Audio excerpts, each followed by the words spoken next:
Hello students. So let's start and move further with the part 2 of the chapter. In last video we have studied till mount of cheek cell. I have explained you the diagram part and now we'll move further. So let's start. You have observed that cells have three main parts. भी हमने ये observe किया था अभी last video में कि cell के three parts होते हैं. Okay, so you observe the cell have three parts, that is outer thin outer lining, a central region and a small round structure in it that we have studied, and the outer layer is called cell membrane. The round structure in the middle of the nucleus which is also covered with a thin membrane. The space between the cell membrane and the nucleus is filled with cytoplasm. What is cytoplasm? Cytoplasm is a jelly like structure, ठीक है, जिसके अंदर आपका nucleus होता है. Okay, so these three cell membrane, cytoplasm and nucleus are the basic parts of a cell. तो ये क्या है? बेसिक पार्ट्स है किसके? सेल्स के. Some cells like onion peel cells have an extra outer layer called cell wall. उसको क्या बोलते हैं? Cell wall. What is the importance of these structure in a cell? What function do they perform? Are these function important for the maintenance of life? Now this we will study further. The cell membrane encloses the cytoplasm and nucleus. जो आपकी cell membrane है उसके अंदर क्या है? उसके अंदर cytoplasm है और साइटोप्लाज्म के अंदर है nucleus. The cell membrane separates one cell from the another. Cell membrane का काम क्या है? सेल मेम्ब्रेन क्या करती है? एक सेल को दूसरे सेल से अलग रखती है. It is porous and allows the entry of material essential for life process.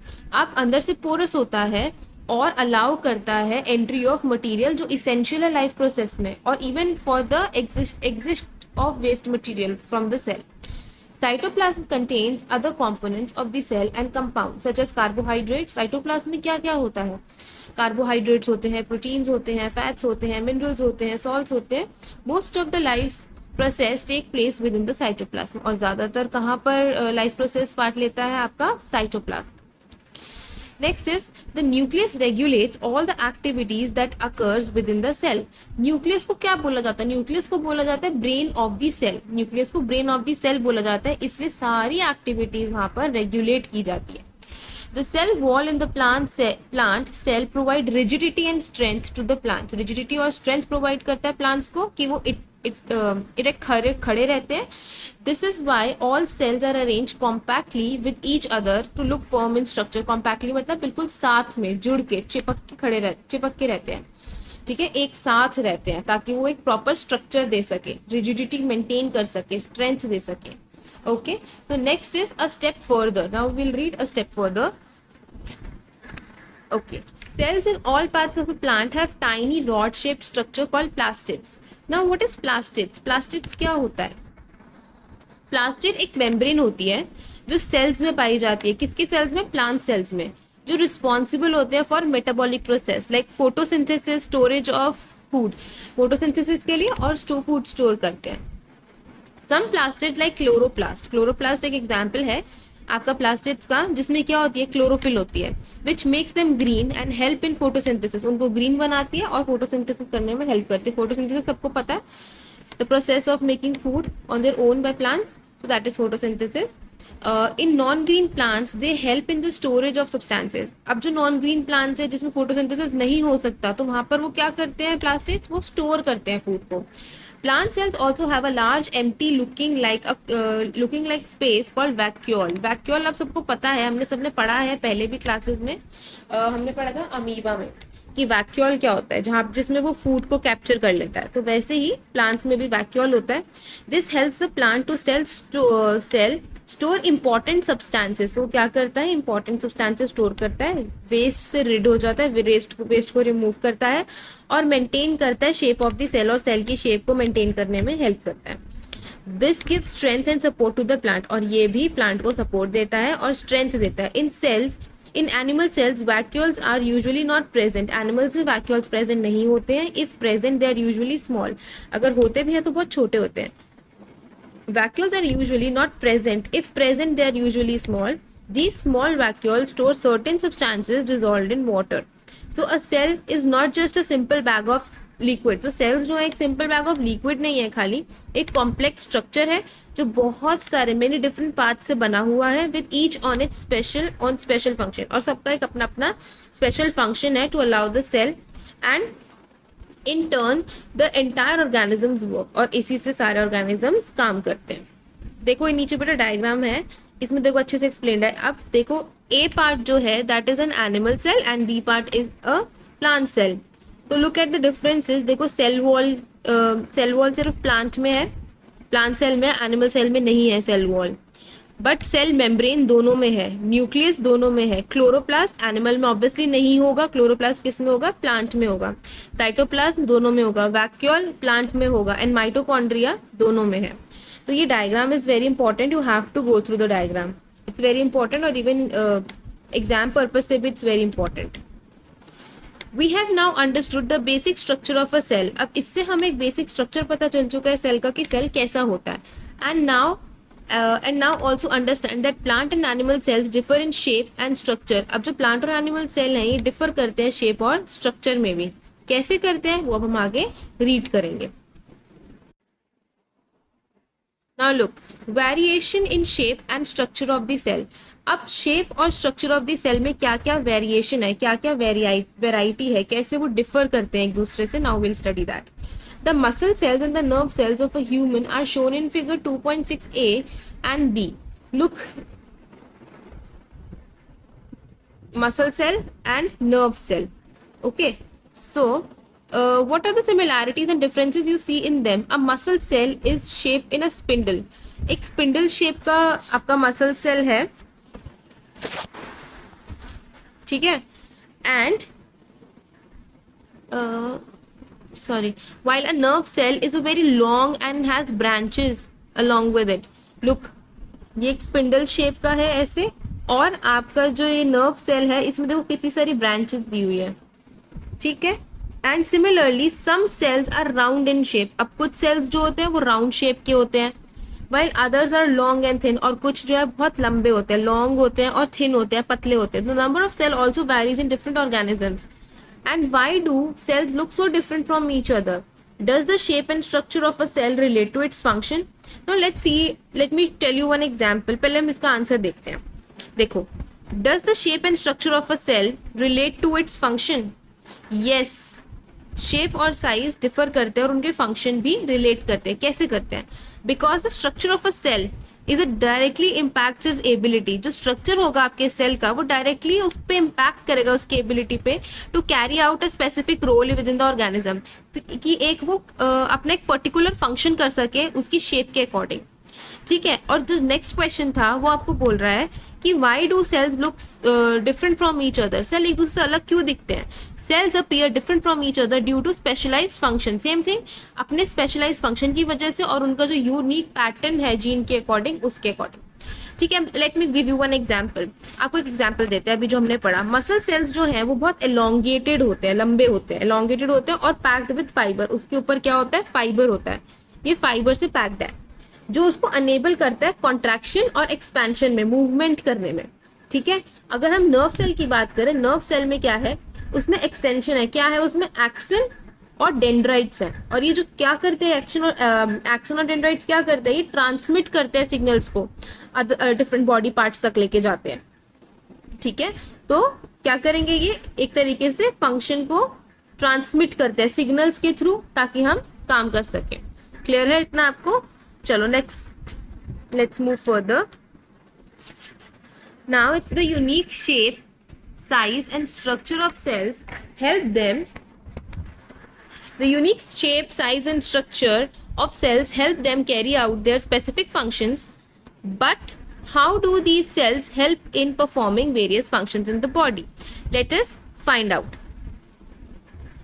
You observe in activity 2.3 that the inner cheek cell are thin and flat. कि जो हमारा inner cheek cell है वो बहुत पतला, बहुत thin है और flat है, ठीक है। ये अभी हमने देखा था लास्ट एक्टिविटी में।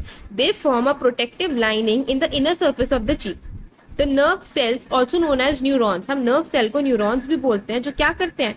मैसेज को कैरी करते हैं और हमारी बॉडी में डिफरेंट पार्ट्स तक पहुंचाते हैं। वो एलोंगेटेड शेप होते हैं और branched structure help them reach different parts of the body and pass the message quickly. अब उनकी जो हमने पढ़ा था कि जो ब्रांचेस थी वो क्या करती है, फटाफट एवरी पार्ट तक पहुंचती है और सिग्नल को पहुंचाती है. Similarly, plant cells also show variation. Plant cells में भी variation होती है. In plants too, cells may be rectangular, elongated, oval, and even tube-like. Some plant cells form long tubes that help carry water throughout the plant. ये हमने पढ़ा last class में, 7th में हमने पढ़ा था फ्लोएम एंड जाइलम. तो xylem क्या करता है, एक ट्यूब लाइक स्ट्रक्चर होता है जो वाटर को पहुंचाता है पूरे प्लांट तक. ठीक है, क्या करता है, कैरी करता है वाटर को एक ट्यूब के थ्रू.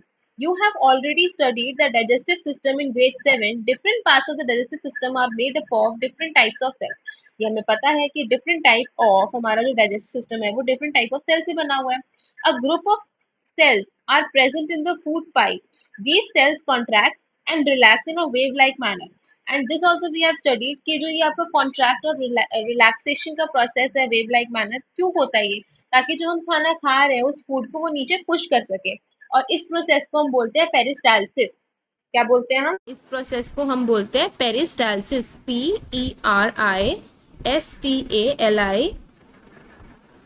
PERISTALSIS. पेरिस्टालसिस मूवमेंट बोलते हैं इसको. हम क्या बोलते हैं, peristalsis movement. Next is, this movement is possible because muscle cells are thin and flexible and spindle shaped. The stomach also has different types of cells performing different functions. अब हमारे stomach में भी different type of cells होते हैं जो अलग अलग functions perform करते हैं. Muscle cells in the stomach help to churn the food. Food को churn करने में help करते हैं. The other cells in the inner lining of the stomach produce digestive juices. This also we have studied that hydrochloric acid is produced in our stomach, mucus is produced, pepsin is produced for easy digestion. Break down of food, ये सब क्या करते हैं, हमारे food को break down करता है कि हम उस चीज को इजीली डाइजेस्ट कर सके. So next is in break down of food, all these cells work together to make digestion possible. और ये सारे सेल्स क्या करते हैं, हेल्प करते हैं हमें डाइजेशन को ईजी करने में. Okay, so now we will start with 2.2 are the levels of organisation in the body of a living organism. Now we'll study the body of a living organism is organized in a complex way. हमारी जो एक living organism की body है वो बहुत complex है. ठीक है, cell figure 2.7a देखो, 2.7a this figure सेल की फिगर दी हुई है आपको. देन आपको टिश्यू की फिगर दी हुई है. देन ऑर्गन बताया हुआ है, ऑर्गन क्या है. देन आपको पूरा ऑर्गन सिस्टम बताया है. अब now we will study in this that look, cell is the basic unit of life. ये हमने पहले भी पढ़ा है कि सेल एक बहुत ही बेसिक यूनिट है हमारी लाइफ की, एक ह्यूमन बॉडी की, एक ऑर्गेनिज्म की. ठीक है, अगर सेल नहीं है तो कुछ भी नहीं है. ठीक है, तो सेल एक बेसिक यूनिट ऑफ लाइफ है. Just like a brick is the basic unit of a wall, वैसे ही cell is a basic unit of a human body. A group of similar cells, जब बहुत सारे सिमिलर सेल्स मिलते हैं तो वो एक टिश्यू फॉर्म करते हैं, जो आपको दिख रहा होगा एक डायग्राम में. देन जब बहुत सारे टिश्यूज एक साथ फॉर्म होते हैं तो वो एक ऑर्गन बनाते हैं. ऑर्गन भी आपको दिख रहा है. And several organs work together to form an organ system.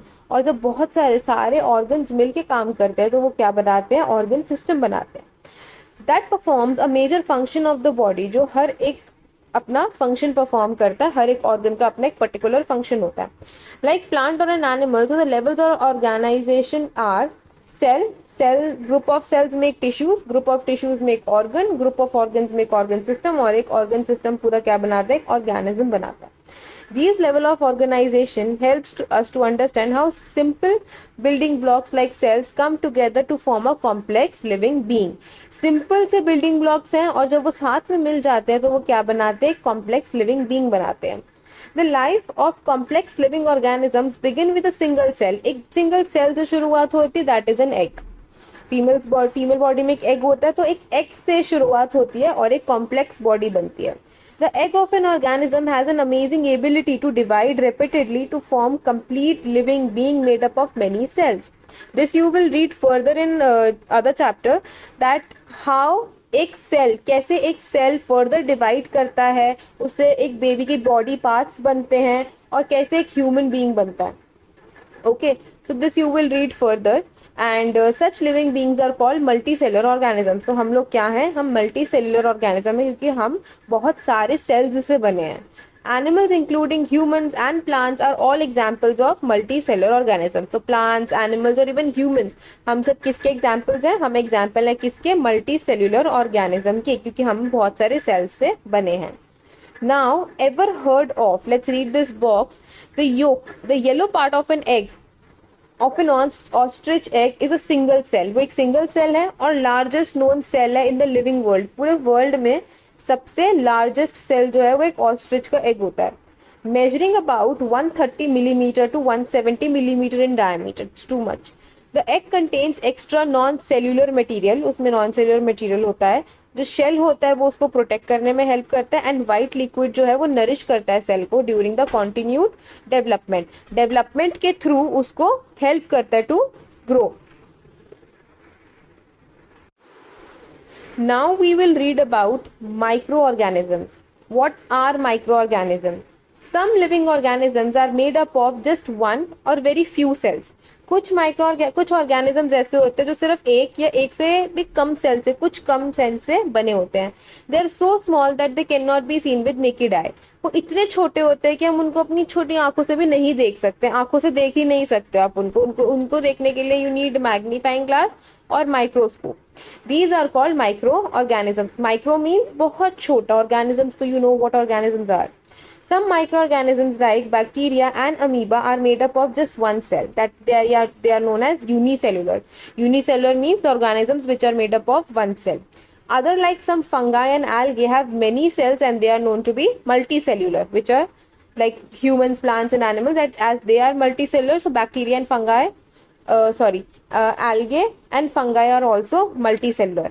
They are found all around us. हमारे आसपास ही होते हैं ये माइक्रो ऑर्गेनिजम्स. पानी में होते हैं, in water, in soil, air and even inside our body. हमारी बॉडी के अंदर भी होते हैं. But what do their cells look like? उनके सेल्स दिखते कैसे हैं? Are they like the plant and animal cells as we just learned about, or they're different? To observe the cells of a microorganisms, again we need to use a microscope which magnifies their size and make them visible to us. तो हमें उसके लिए microscope use करना पड़ेगा so that हम उसे देख पाएं कि उनके सेल्स कैसे दिखते हैं. Okay, so now let's start with the activity 2.4. let us observe pond water, stagnant water. stagnant water पता है? खड़ा पानी जो चलता नहीं है, flowing water नहीं होता, that is stagnant water. Take a container and collect pond or stagnant water in it with the help of your teacher or elders. Use a dropper and place a drop of pond or stagnant water on a microscope slide. Put a cover slip. cover slip आप सबको पता है क्या होता है? मैंने previous activities में बताया था. cover slip and observe it under the microscope. Now you will observe tiny organisms found in the pond or stagnant water. कुछ छोटे छोटे organisms दिखेंगे इधर उधर भागते हुए चलते हुए. ठीक है. In activity 2.5 let us observe soil suspension. अब सॉइल में भी माइक्रो ऑर्गेनिजम्स होते हैं. कैसे होते हैं? Now we will see that. Take a beaker and collect some moist soil. थोड़ी गीली मिट्टी लेनी है आपको, मॉइस्ट सॉइल लेनी है in it from the nearby field और garden. Do not touch the soil with your bare hands. आपको अपने हाथों से सॉइल को टच नहीं करना. You have to put some gloves. या तो आप ग्लव्स पहनो या आप स्पून की हेल्प से करो.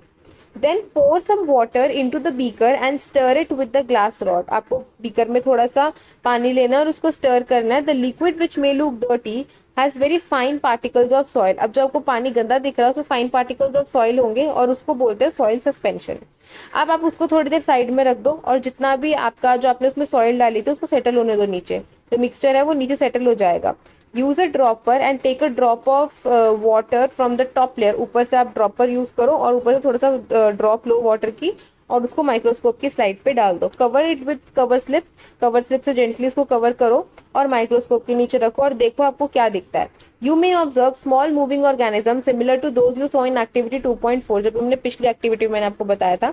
This indicates that even soil suspension contains variety of tiny creatures. Even soil में भी बहुत सारे छोटे छोटे टाइनी क्रिएचर्स होते हैं जो हमको दिखते ही नहीं है. The tiny creatures that can not be seen with the naked eyes are called micro organisms. उनको हम क्या बोलते हैं? माइक्रो ऑर्गेनिजम्स बोलते हैं और माइक्रोब्स भी बोलते हैं. ठीक है. Now next activity is 2.6. A group of students studying in grade 8 performed activity 2.4 and 2.5. They also collected information from the library and internet. They recorded the data obtained from observing pond water, table 2.1, and the data obtained from observing soil suspension in 2.2. They identified that microorganisms as protozoa, algae, fungi, and bacteria. You can record it. You find any of these category of organisms. Okay, so this is the diagram. This is very important table. You have to learn this. ये आपको paper में 100% आएगा. Fill-ups की form में आ सकता है, one word की form में आ सकता है, किसी भी तरह से आ सकता है. You have to learn this table by heart. ठीक है. So organism present in pond water. पहला क्या है आपका? अमीबा. अमीबा क्या है? प्रोटोजोआ है. और वो कैसा होता है? सिंगल सेल होता है, मूविंग, चलता रहता है, और उसकी शेप एक पर्टिकुलर शेप नहीं होती, इरेगुलर शेप होती है, वो चेंज करता रहता है अपनी शेप को. Next is paramecium. That is protozoa. Again protozoa. This is also single cell, move करता है वन प्लेस टू अनदर. उसकी जो मूवमेंट है वो टेक प्लेस करते हैं एक स्पेशलाइज स्ट्रक्चर के थ्रू. Then comes algae. What is algae? Algae also single cell, looks green in colour because the presence of green pigment है, उसके अंदर ग्रीन पिगमेंट है इसलिए वो ग्रीन दिखता है, और उसकी मूवमेंट भी एक स्पेशलाइज स्ट्रक्चर के थ्रू ही होती है. Then comes bread mould. That is fungi. Branched होता है, आपको फिगर में दिख रहा होगा, ब्रांच्ड है, एंड उसमें क्लोरोफिल है, सैक लाइक स्ट्रक्चर है. Sac like structure you must know कि एक बैग लाइक स्ट्रक्चर सा होता है. Then mould fungi. Branched, again it is branched, filament without chlorophyll, इसमें क्लोरोफिल नहीं है, और ब्रश लाइक स्ट्रक्चर है इसका. Then comes algae. एल्गे कैसा होता है? स्फेरिकल है, उसमें क्लोरोफिल है और ग्रीन पिगमेंट है. Then comes bacteria. Spherical, comma, spiral और रॉड शेप. डिफरेंट शेप्स के बैक्टीरियाज दिख रहे होंगे आपको फोर्थ फिगर में. One long hair like structure, many small hair like projections around the cell. तो ये डिफरेंट दिखते हैं बैक्टीरियाज. अब did you observe any of these micro organism और something different? Record in your notebook. You will do this activity on your own. they are everywhere and we can see only them with a microscope, a device that magnifies them 100 to 400 times. अब जब वो हमें 100 to 400 times कर देते तभी हमें ये दिखता है, नहीं तो हम इनको अपनी आंखों से नहीं देख सकते. Though micro organisms are small in size. दो जो माइक्रो ऑर्गेनिज्म बहुत छोटे हैं साइज में, but still they play a very important role in our life. बट फिर भी वो हमारी लाइफ में एक बहुत इंपॉर्टेंट रोल प्ले करते हैं. ठीक है. अच्छा, there is one more box. Ever heard of viruses? क्या है वायरसेस? एक माइक्रोस्कोपिक एंड एसेल्यूलर वायरसेस हैं. वायरसेस जो है मल्टीप्लाई होते हैं when they enter a living cell. Viruses जो है हम एक लिविंग बॉडी के अंदर एंटर करने के बाद they multiply. They act as a living being. ठीक है. जब वो एक लिविंग बॉडी के अंदर जाते हैं तो वो एक लिविंग की तरह ही, लिविंग बीइंग की तरह ही क्या करते हैं? एक्ट करते हैं. Infect plants. और जो ये हमारे वायरसेस होते हैं ये इन्फेक्ट कर सकते हैं प्लांट्स को, एनिमल्स को, bacterial cells, and may cause a disease, और डिजीजेस भी कॉज कर सकते हैं. This is important. Okay, you have to read about virus also. So next page. How are we connected to microbes? हम microbes से कैसे connected हैं? Can we find microorganisms in other places too? Let us find and discuss. क्या हमें और भी जगहों पे microorganisms दिख सकते हैं? Yes, why not? Have you ever seen lemon, tomatoes, orange or any other food item rot? Rot means पता है ना, सड़ जाना. जैसे आपको देखो ऑरेंज आपको साइड में पिक्चर में दिख रहा होगा कि ऊपर से सड़ चुका है, खराब हो चुका है, रॉट हो चुका है. So being left out for some time. If yes, you may have noticed a powdery or cotton-like structure on them. This happens because they have been infected by microbes. The microorganisms उस पे attack कर चुके हैं एक तरीके से. This happens because they have been infected by microbes. But where did these microbes come from? ये आते कहाँ से हैं? How did they come in contact with the food? Food के कॉन्टैक्ट में भी कैसे आते हैं? This happens because micro organisms can be found everywhere. Micro organisms जो हैं उनको हम कहीं पर भी पा सकते हैं, हमें कहीं पर भी मिलते हैं, वेदर सॉइल, एयर, वाटर, हर जगह, even in food items. Okay, you can also use a Foldscope और a microscope to explore surface of leaf. Leaf का आप सरफेस देखो, स्टेम, रूट्स और any other parts to see them.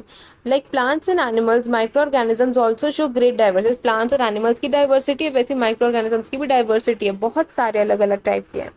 Some of them can even be found in extreme climate. कुछ बहुत extreme climate में पाए जाते हैं, कोई वाटर स्प्रिंग्स में पाए जाते हैं, and even snow cold zones में भी पाए जाते हैं, as well as moderate temperature में भी.